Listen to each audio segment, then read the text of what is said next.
The distress call came from a star system that didn't exist. Officially, anyway.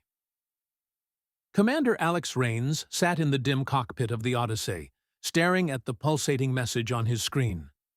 It had been repeating for hours, an old Earth language transmission, broken and distorted. Please, help, trapped, can't escape. But the coordinates led to nothing but a dead void. No planets, no stations, just the endless black. Vega, scan again, Rains ordered. His ship's AI responded with cold precision. No known structures. However, an anomaly detected. Spatial distortion, 200 kilometers ahead. Rains hesitated. The last time he had encountered a spatial distortion, half his crew never came back. But he had to know. The Odyssey drifted forward, breaking through an invisible threshold. And then, the void blinked. Stars reappeared. Planets that shouldn't exist materialized. A massive station, ancient and crumbling, loomed ahead. Impossible, Rains muttered. And then his ship's radio crackled. Hello! A voice. His voice. And deep within the station something turned to look. The ring loomed above the alien landscape, a colossal circular portal suspended in the void, humming with an eerie blue light.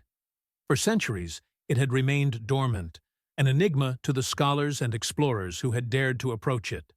Some called it the Gate of Eternity. Others feared it as the devourer of worlds. No one knew its purpose, only that it had been there long before recorded history.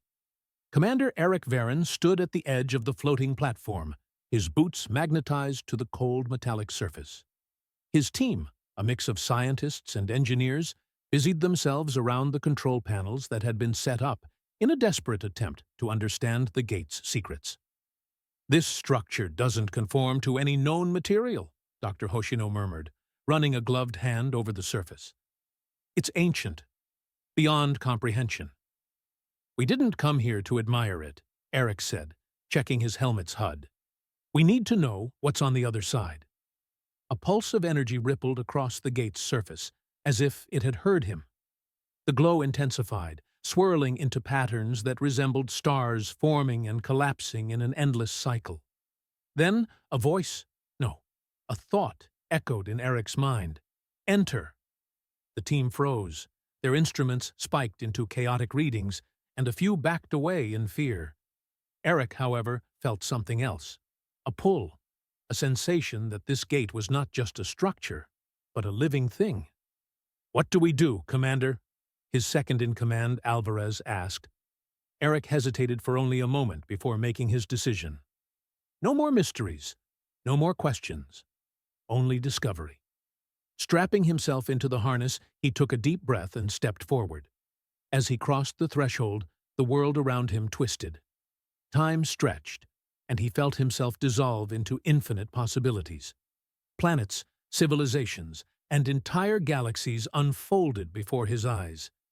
He saw beings of pure energy, whispering in languages older than time.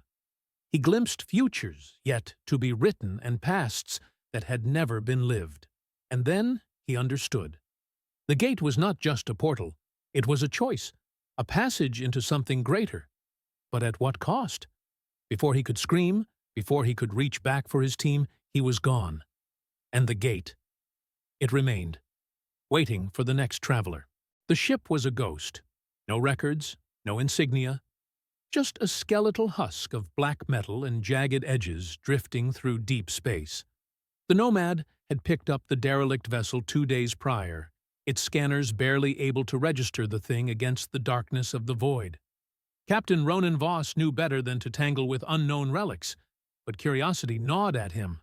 The ship wasn't dead, its engines pulsed faintly, leaking a sickly green light into the surrounding abyss.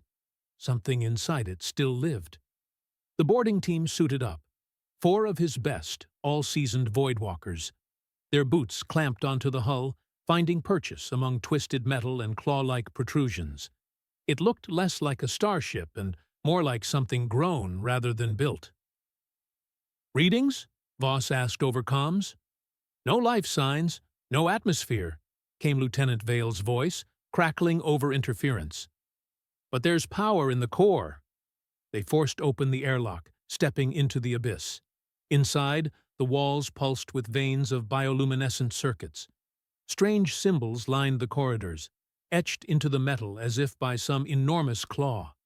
Then the whispers began, low at first, like static brushing against the edges of their minds. Then clearer. Not words, not language, just something hungry. Vale screamed. His vitals spiked, then flatlined. The others turned to him. His helmet had shattered from the inside, his face twisted in a silent, frozen scream. "Get out! Now!" Voss barked. The remaining team sprinted back, but the ship shifted around them. Corridors twisted, reshaped. Metal pulsed like muscle. The exit was gone. A new voice crackled over comms. "Stay." The Nomad's external lights flickered, and Voss's blood turned to ice. Through the viewport, the derelict ship's engines flared to life, green fire bursting through its skeletal thrusters. It wasn't a wreck. It was waiting. And now, it had them.